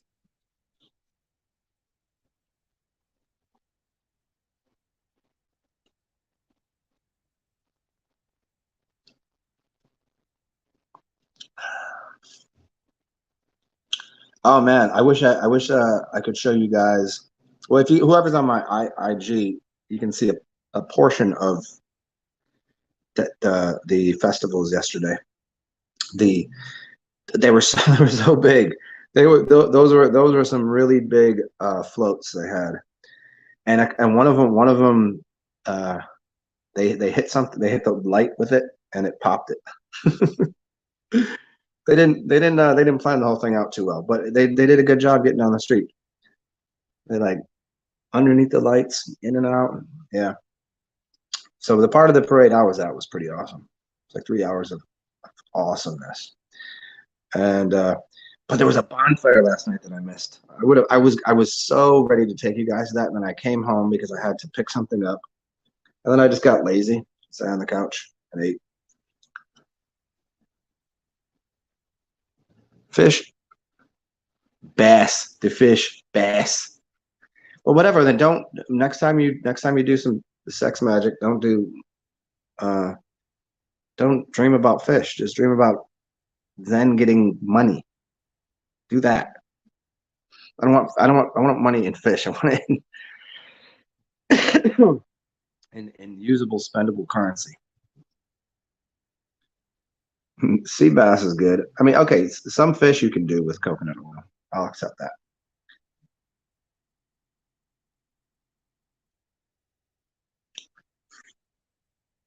But me, I've always catfish. I've always loved. Even when I was in the north, it was always like that was the fish I liked. And down here, catfish has a much more very specific flavor. In the north, it was I think because it was a little colder water that perhaps that didn't bring that catfishy flavor on. But down here, catfish, mhm, that's what's up, man.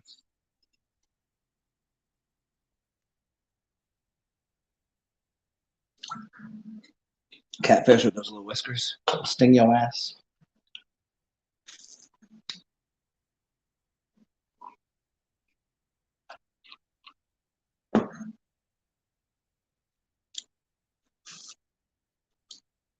Oh, rainbow trout. Mm-hmm. Yeah, I mean that trout and oh, there was a smoked trout is really good. Smoked rainbow trout. Yeah, that's a freshwater guy. Is what we're doing. We're talking base. We're talking base and fish. Base, the best fish. Uh-oh. Let me go reconstruct. Reconstruct. Let me go and put another beer into my face.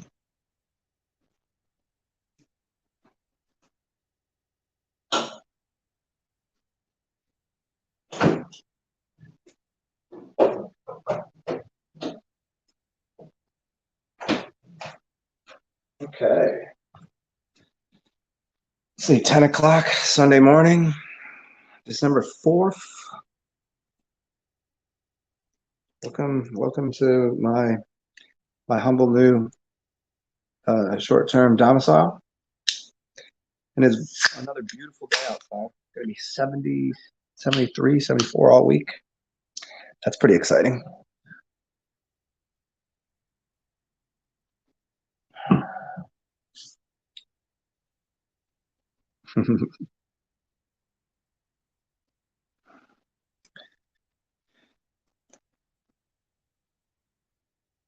Incognito, Mississippi mud flavor.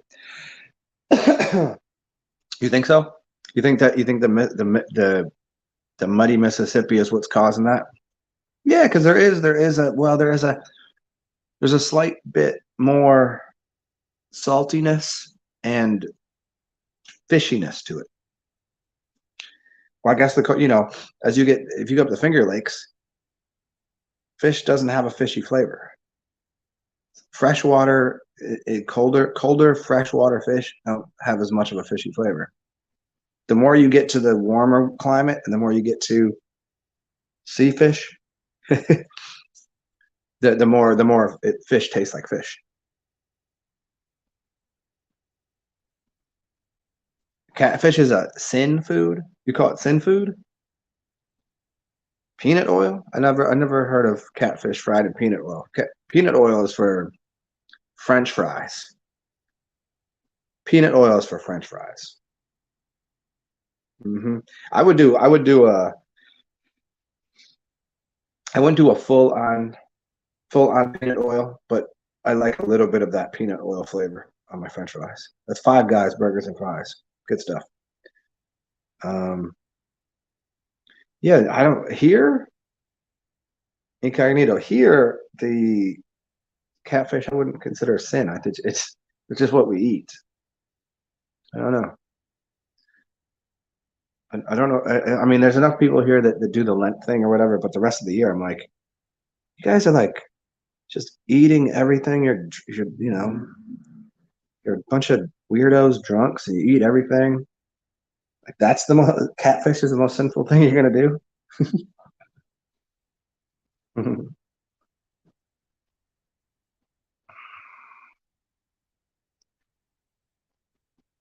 Danny, what? Here comes Danny. Circuses sidebars. Help me with this. Is this a food? Is this just a comment? Should I know this? How should I decipher circuses sidebars? There is a place here called the Sidebar. I don't know there's a place called Circuses, although it's pretty much always a circus here.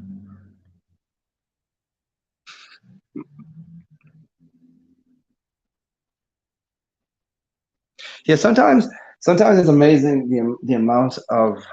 Have you ever really considered the amount of food that somehow we as a I'll say everybody here. Well, I don't know where everybody lives, but most of you here are Mark. You guys in the United States, Mark.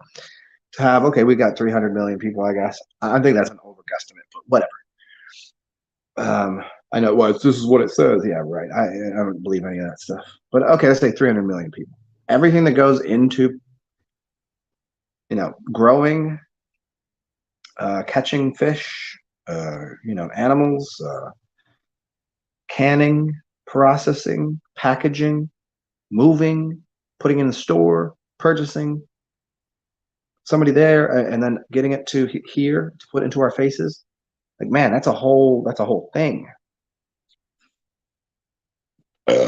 You know what I'm saying? Like, that's anybody ever consider like what that really takes? Like, okay, don't even think on a large scale. Maybe it's too much for your brain. Go in your refrigerator right now.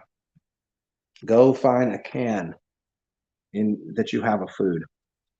I have a can of mixed beans or of mixed vegetables. For me to calculate how much it took for that can of vegetables to get to me, you'd have to start with someone dropping the seed in the ground. Then you'd have to have probably Monsanto chemical products. You'd have to have a farm, pretty big farm. So they have carrots and corn and green beans. Let's say that, I guess. So you got the chemicals from Monsanto or whatever chemicals they use. You have their factory farm equipment to, put the seeds down and then to harvest it. And then they put it into this, put it in, they harvest it and they put it into a big back of a truck or something. And they send it off to a factory, which isn't there, even though it'd be smart to put it on that farm, wouldn't it? But most of the time it's not. So they send it over there. And this factory goes through the process of processing it, clean it, wash it, clean it up, whatever, chop it, then can it. And they go through the canning process and then put those into big, giant boxes. So we got these cans in boxes now, and we're going to go and wheel these out onto a big truck that now has to be fueled up. So they had to get it from there to the factory to fuel up this truck to take that can. Because now got well, how did we get the cans there? We gotta mine all that material. See, we're already forgetting a couple parts of the process. There's a bunch of material to make this can for this mixed vegetation. So that's a whole industry unto itself. You have to have the industry that made the farm equipment, the rubber for the. So I mean, you see everything that's going into this. So you needed a rubber factory for the wheels on that tractor. You needed the gasoline for any of that equipment. You needed the electrical company for the lights and to run the equipment to put the can. And the can had to come from somebody mining all of this material and then flattening it out and making this aluminum thing. And somebody designed out how that's all going to work. Now we're going to get put it on the truck and all of the things that went to making the truck, including the gas, to get to the grocery store. Now I got to have all the employees that they got to pay, the lights on, somebody to stock the shelves. And I got to get in my car, get on the bus or do whatever, go over there, collect this can to bring it back here. Then once I get here, probably going to want to heat that up. I'm going to have to open it. I'm going to have a can opener, like everything that goes in the process of getting you one can. Let's say it doesn't even mix vegetables. Let's just say it's a can of fucking carrots. How much shit is that? And the fact that it's still only 99 cents. 99 cents can of carrots. What is the actual process of nature? Right over there, this person has a garden. They drop the seed in the ground. It rains when it rains. Once in a while, they might water it. But let's just say it rains when it should. And it's properly, irrigated. And, they got some extra storage of rain water. They don't even need the water company.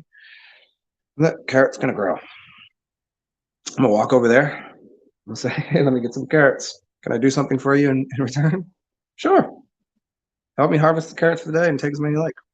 Okay, done. I got some carrots. Come home and I got carrots. Now what do I got to do? Crazy how that works, huh? The only time things are going to get a little more dicey is you're going to need to find somebody that is an alchemist, as a chemist, if you want anything beyond, like if you don't know how to cook, you're eating raw carrots. You better learn how to cook. Luckily, most people can boil a pot of water. But if you want a beer, you better know somebody who knows what they're doing. If you want to learn how to make like alcohol, you know how a distiller works. You want clean water, unless you're getting the sky. If you want alcohol or beer, you better know somebody that knows what they're doing. There's not a lot of us that know. It's not a difficult task, but it is something to know.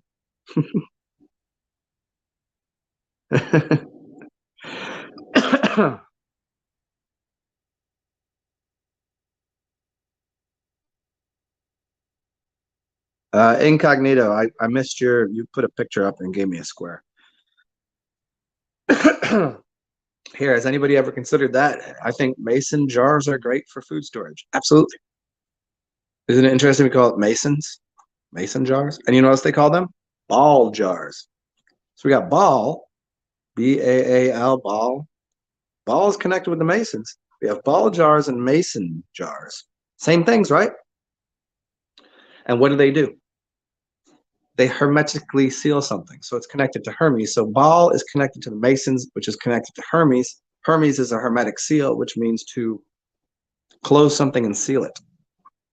So is there any reason that you would think that maybe a mason will always go like this? That they're sealing something shut of some knowledge that they have, or they keep it to themselves? Thus, you have a mason jar. Thus, you have a hermetic seal. What did Hermes do? Hermes, the thrice great Trismegistus. What is the hermetic arts? Sit there unto oneself and study.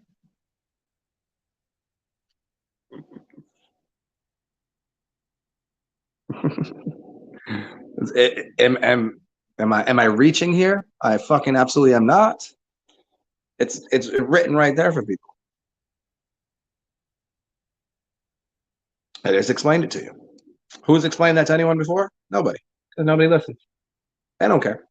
They don't care. They don't know who Ball is. They don't want to know Ball. I like ball. Ball's cool. Ball back. I like bouncing a ball. I like a soccer ball, basketball. I like this. I like this round.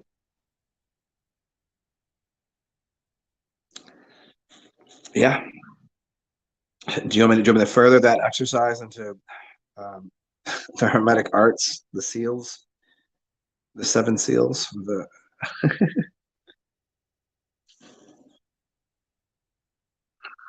Let's add to that.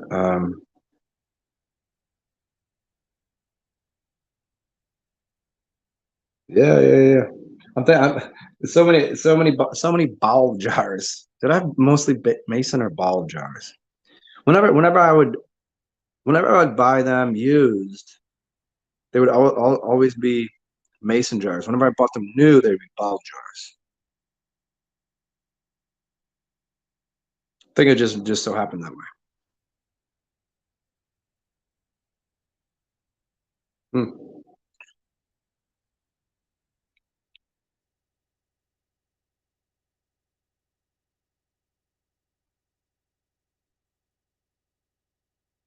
You know what I especially I especially like for food storage is the idea of fermented foods and sauerkrauts and living systems that don't necessarily have to be closed per se.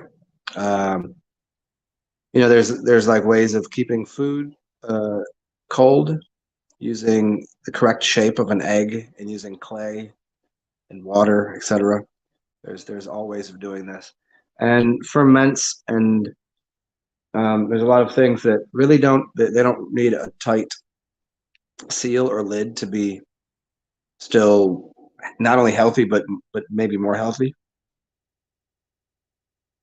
Hmm. Well, I mean, I know the word is ball. I mean, it's anything connected to the earth as a ball, and any game that's played with a ball. It's called a sport.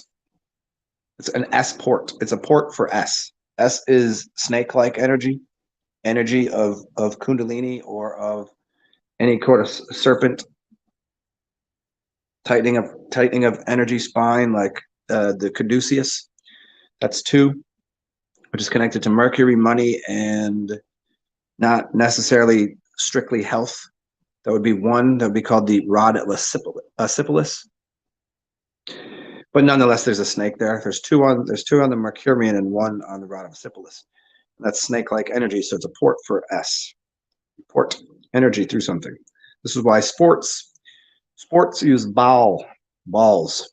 All sports use a ball. What sports don't?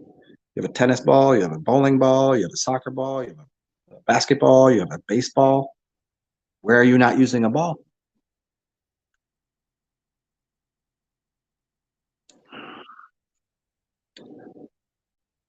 Yeah, like a cheesecloth with a yep. That's for a lot of ferments. And the only time, the putting a lid on of something is maybe if you're going to store it for excessive periods of time. But other than that, usually the use of a just cheesecloth, you're letting it stay into an aerobic breathing without letting any of the bacterium in it that would destroy anything. The fluid will become less over a long period of time, but a short period of time, it's just making whatever's in there stronger. Where when you put the top on, you've capped off you've turned it into if it's living, then you're turning it into anaerobic breathing and you're stopping the process.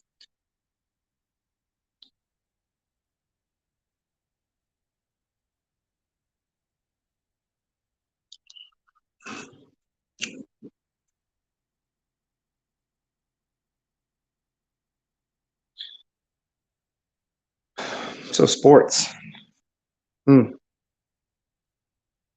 There's lots of clues in the sporting games and events of why is there the number of players on teams, why is there 10 pins in bowling, why is there the names of things, it all is it's all lined up within the language as a everybody always uses the words like occults or hidden. It's not really hidden. It's just you're not paying attention and nobody told you. Why would you know this? Why would you happen to notice the connection with all the balls and the connection to balls and what sports are? Because I mean, isn't that exercising demons? You could want the kid to go run around and play. They're playing with a ball. They're playing a sport. And then the size of the field and the number of players is always okay. So football and soccer, you have 11 versus 11. Why they choose 11? I mean, what, and why is the field roughly the same size? I don't know. Why is it's a very similar sport. Why, what about baseball? Why is it one basically it's 9 versus 1? It's an interesting combination. Anybody familiar with the number 91? 93 is another pretty big number, or 19 is interesting. But why is it in the shape of a diamond? Why is left field 3.14? Not most of the time, but it classically was 314 feet, which is 3.14, which is mathematical constant for anybody following me here? You have pi. There's coatings, and why would they call it a diamond? Why would they make it that shape? They could have made it any shape.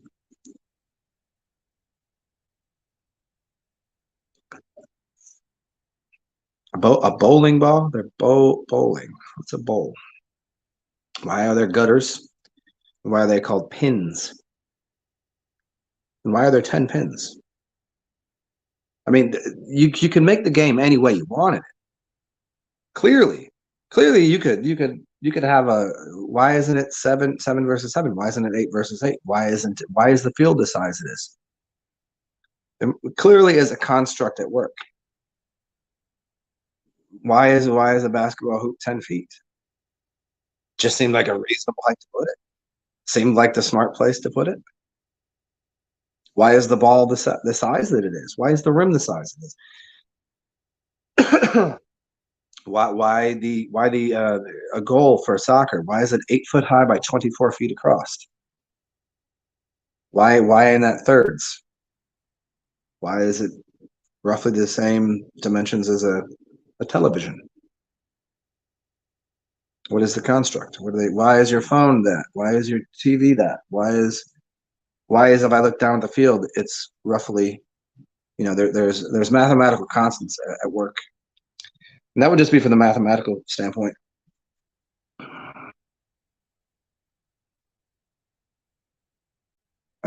So is Oren?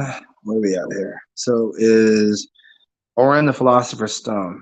Well, they say with inside of Orin is the stone. So the if you let Orin or Orion's belt. Remember the movie? I harken back to this movie. I refer to this movie many times. Men in Black, when the cat had that necklace on, Orion's belt. The cat's name was Orion, right? Orion's belt, and there was a stone on it. There was a thing on it. So the Orion's belt and the thing attached to it. So the stone. Well, the stone is again coding for the word tones. Tones. Stone is tones. I mean, as far as we can tell, it seems like the fluidium that would help produce the stone or the tones, the gradation of aged iron through constant concentration. Yeah. Oh no, don't worry. No, this is right on. It's right in the middle. It's fine. How many times do I change subjects during a show? Um, well, I mean, no, not really, because you'd said the cheesecloth on top of the mouth of a jar. So I mean, like when you put piss into a jar, you put the cheesecloth on top so it can still breathe. You're creating a different. You're creating a chemical, right? It's going through an alchemical chemistry process to produce a very high alkaline substance that is ammonia rich. And again, let's just touch on alcohol for a second, because I'm still not. I still don't quite have a full comprehension, because I've been watching some Peter and Pete, and they give a lot of interesting questions and comments on things such as what is pH, potential hydrogen, and they also give some great ideas on, because we would say the pH level would give us 7, and then if we get beneath that, it's um, acid, and we get above that, it's alkalinic. Now, how does alcohol work into here? How does ammonia work into here? How does the certain chemicals, compounds that come out of something? How do these play a part in this? Like, so alcohol, interestingly, most people say alcohol is acidic generally, but not always. There is go look it up right now. There's your homework. Maybe if Junie's here, want to look that shit up, you can look up a chart for vodka pH. Put alkaline vodka pH or something like that, and you should be able to get a chart that will show you there are vodkas that are alkalinic. They're not all. So people's like, you can't. I'm an alkaline diet. I can't drink alcohol. I'm like, that's a lie. And they're like, no, all alcohol is acidic. Like, no, it's not. First of all, there's constructive acids. Aren't there amino acids? Aren't there constructive acids everywhere? Hold on. Oh, I love a little sneeze. It's like a mini brain orgasm. Um, yeah, there's I forget the brands, but there are plenty. I believe you can find. I only did the research into vodka because I was just one day somebody was talking about, like, you can't drink that vodka because I'm like, dude, I fucking know this vodka is alkalinic because I was doing some research and it was like, oh, one of the only alkalinic. I was like, no shit. But I would guess that maybe. Maybe whiskey could be. I don't know. Maybe other. We tend to think of, but how is that? Because wine we accept as acid. Is there any alkalinic wine? But how could possibly, if vodka we consider hot, right? If vodka is hot, because Russians call vodka, it's another word for water. It's just basically hot water. It's heating water. It's an element that will heat you up. It's the process is towards hot. Fix high alkaline vodka. Look at this. Winner, winner, chicken motherfucking dinners. Right there. Right in the face. In the face. Mm-hmm. I'm not going to stick my stupid face in here to read this. I'm going to look this up later. But there you go. And this isn't the only. This isn't the only. There's plenty more out there. But this is really cool that this now it just got marketed. I was talking about this shit years ago. It was actually some of my more favorite vodka. There's a couple that were up there on my list of pH scales. Look at this. See? So there we go. Tap water is about 6.8. Yeah. Good water should be about 7.3. Typical vodkas typical vodkas between the 4 to 6 range. And there's got to be, for typical vodka, if I can throw this in here, let me add a little idea for people. The more clarified, purified, distilled vodka is, the closer it tends to be towards neutral, a neutral spirit. A neutral spirit should be 7.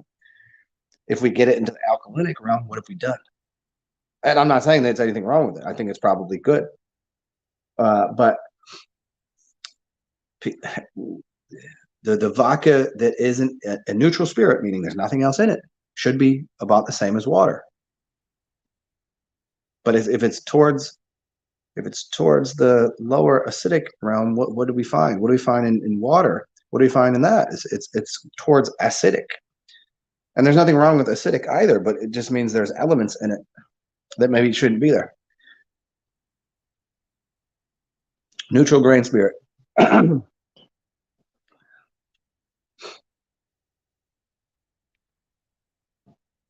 Uh-huh. Uh-huh. So there you go. That's alkaline vodka, mother bitches. You mother bitches. Oh yeah. That would be dope. That'd be super dope. I do have a physical address right now. Yes, I do. And I think this is I think I'm probably okay getting a Picage here. This is not where I was just at. This is a fair dinkum place. I'll talk to you.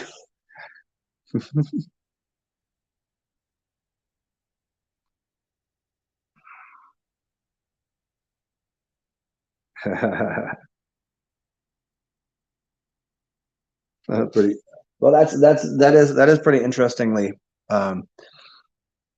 Well, I mean, okay. Right now, I'm not there. Where I am, however, I wouldn't say this is not a stellar point. This is not a stellar place in New Orleans. Like, I'm close enough. I'm close enough to everything where I'm okay. Um, I would live here if I could rent this place long term. It's the coziest little place, and everything I need, and then some. Perfect. Uh, I would stay here. It's perfect.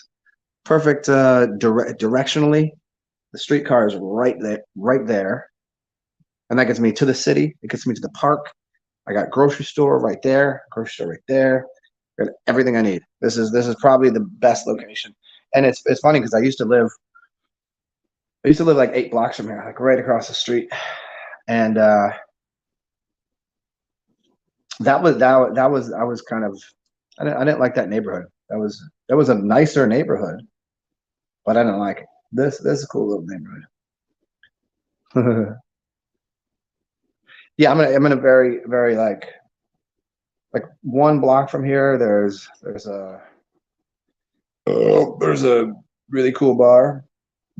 Uh, They're like 2 blocks from here. There's uh this old, what is it, 2 blocks? Place called Chicky Wawa's. Chicky Wawa's is I've only walked past there late at night. Chicky Wawa's, man. It's like a jazz bar on the main street. Here's let me explain where I am. I'm uh I'm close enough to the Waffle House, but far enough away. And I'm close enough to like going that way. Not exceptionally excited. I mean, there's a couple cool bars over here. That's in any major city. Directionally, you got to just go. Which way do I walk?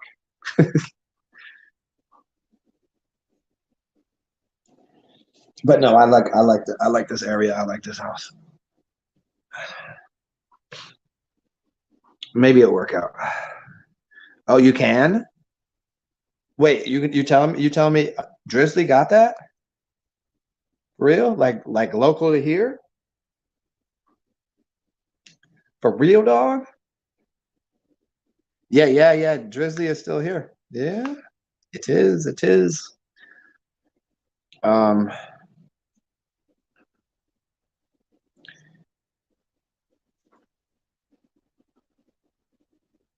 oh shit. Sunday, Sunday, fun day. Yeah, it was for whatever reason for like a year they shut it down, and then they're like, I think they were basically like, everybody in the city is a bunch of drunks. What are you doing? And then they opened it back up. Drizzly dog. I don't know what cities that don't have Drizzly, get your shit together.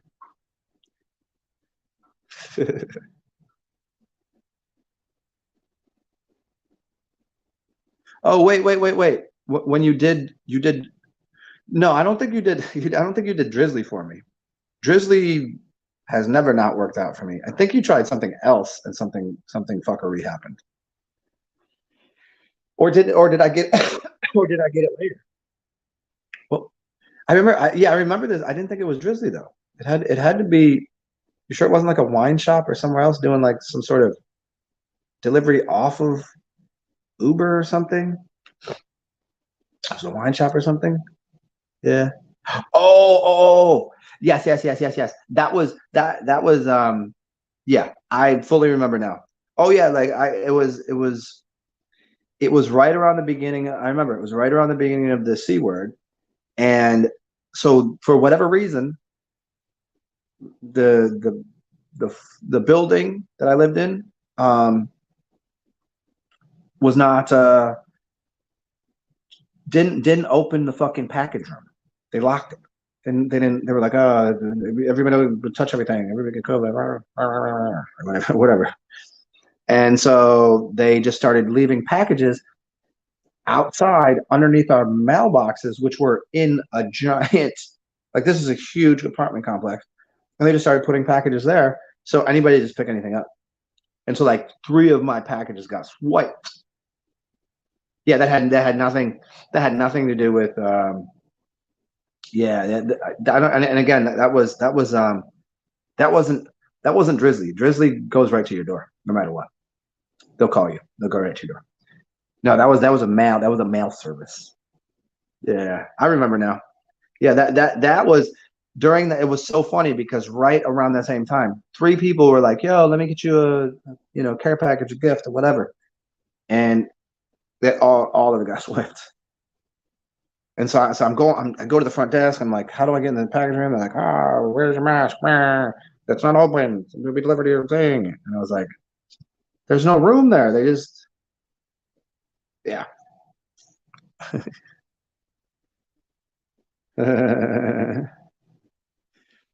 Yeah, yeah, yeah.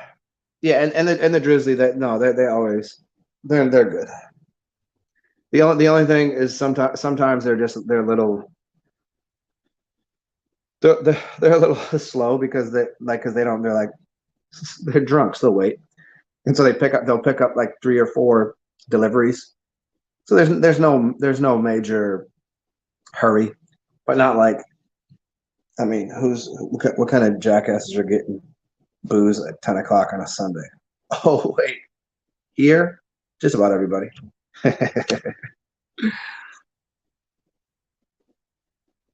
Yeah, Drizzly is same day unless you order it for a different time, and it's usually about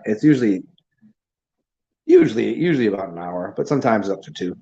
Where the other ones, no, no, no, they comes through the mail. No, that's a delivery service.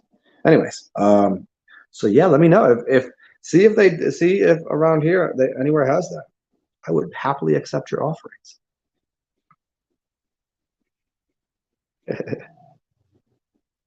And I'll do a whole show being alkaline rich with the vodkas.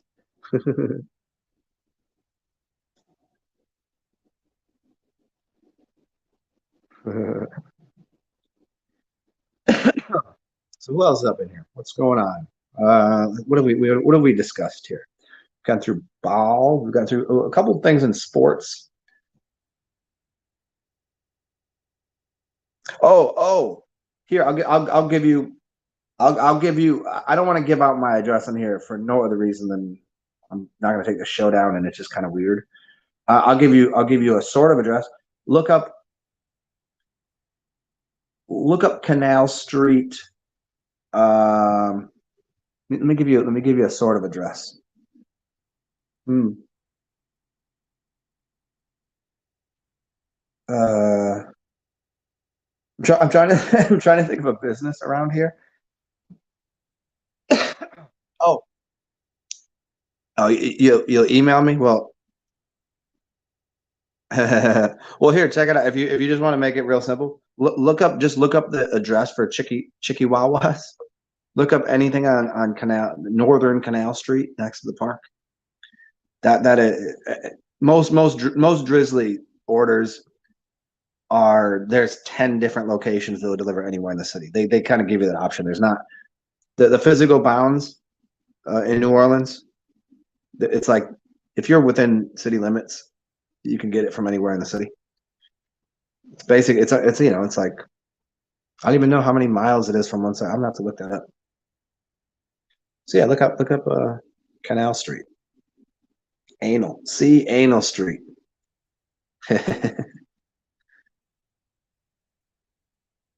Wah, wah, wah.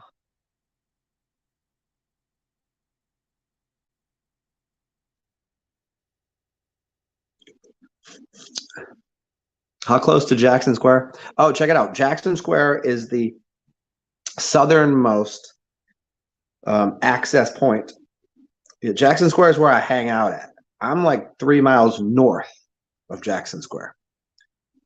I mean, but if you did have it delivered, like I would just go down to Jackson Square and it'd be hilarious, and I would just get a delivery at at the church. Let's just deliver it to the church.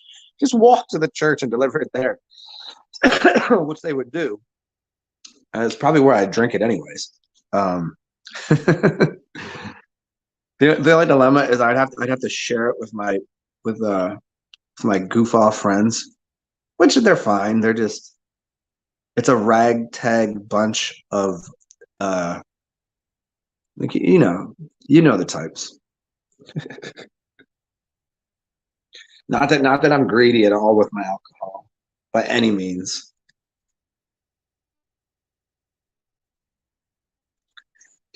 I was supposed to go on a date last night, and then those plans got foiled.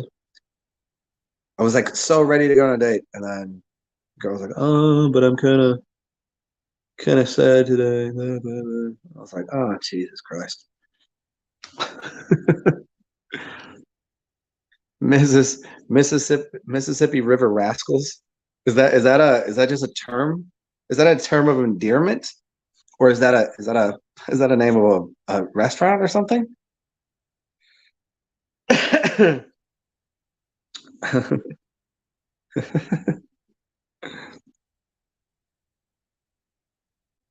Mississippi River Rascals. Is that like the Little Rascals or the Bad News Bears? Uh, oh, Jackson Square hippies. Well, uh, I hang out with some musicians, and I would just call them musicians. Then I hang out with uh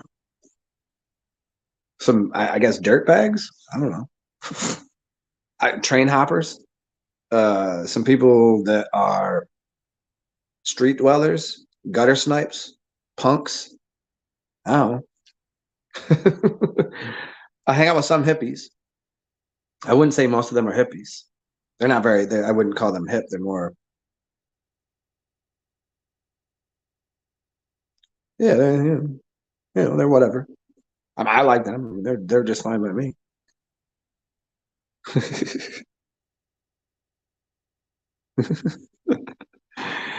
Yeah, Jackson Square hippies. No, there's a it's a close intermingling of the kind of people that are hippie types. You got the artsy types, and you got the musician types, and then you got the wharf rats, which individually, generally, are pretty cool people. Great stories, good times. When they're in a group, uh, can't really, can't really.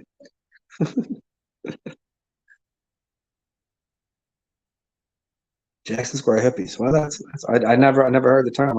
I have to look that up. Hmm. Where'd everybody go? Everybody, everybody not like a conversation. I think I'm gonna have to stop smoking uh,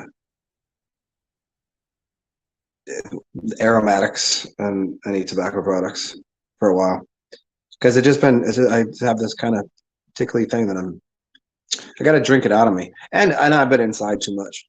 Can't stand the change of the weather. I've been inside too much, being lazy, being silly. No longer. We're going outside in just a little bit. It's 10 o'clock. Oh, it's only 10. Nice. Maybe it's a good time to fast, anyways. So I'll be fasting on beers and beers and waters. See how that works. Anybody want to? Feel free. Make an investment into your future by helping me. Cash App, PayPal, Venmo. That'd be really great if you can throw me a couple bucks because come January, oh, I'm here to December 30th. So it means I got to figure out. I gotta figure out. I'm really gonna have to find a place to party on New Year's to pass out and crash, and then hopefully I'm supposed to have a place. Somebody already told me I got a place coming, for January 1st, but it hasn't. It's not. There's no guarantee in it, but nonetheless, I'm gonna need dollars and cents to pay for these things. So if you want to help a brother out, help a brother stay inside.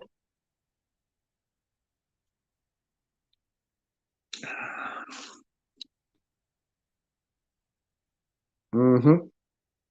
Mm-hmm.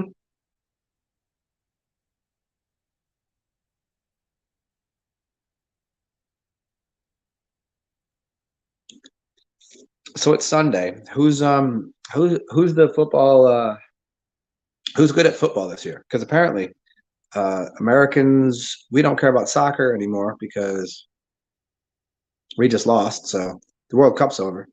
I mean, in the eyes of people here, nobody cares about soccer no more. Everybody's gonna watch it passively.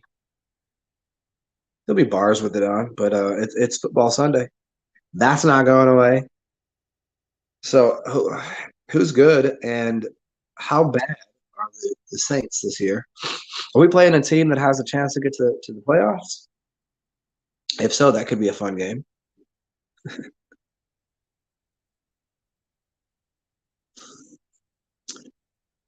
Uh huh. I'm trying to figure out what to do today. So 10 o'clock. Probably it's like a noon game, hopefully. We will see.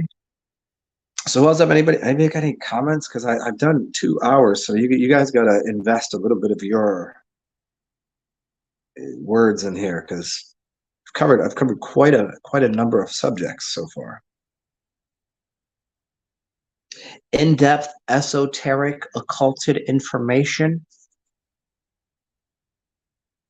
Yeah, we can talk about whatever. And if it's we talk about I don't know, ley lines, crystal grid networks. Talk about cheesesteak. Talk about I don't know, transvestites. I know most of you into that, huh? Why is that like a big thing these days? Why did all of a sudden everybody's like trannies? I don't know. We talk about sarcophaguses. How about that? Hillbillies, hijinks, high jumping, heresy, conglomerates, facsimiles,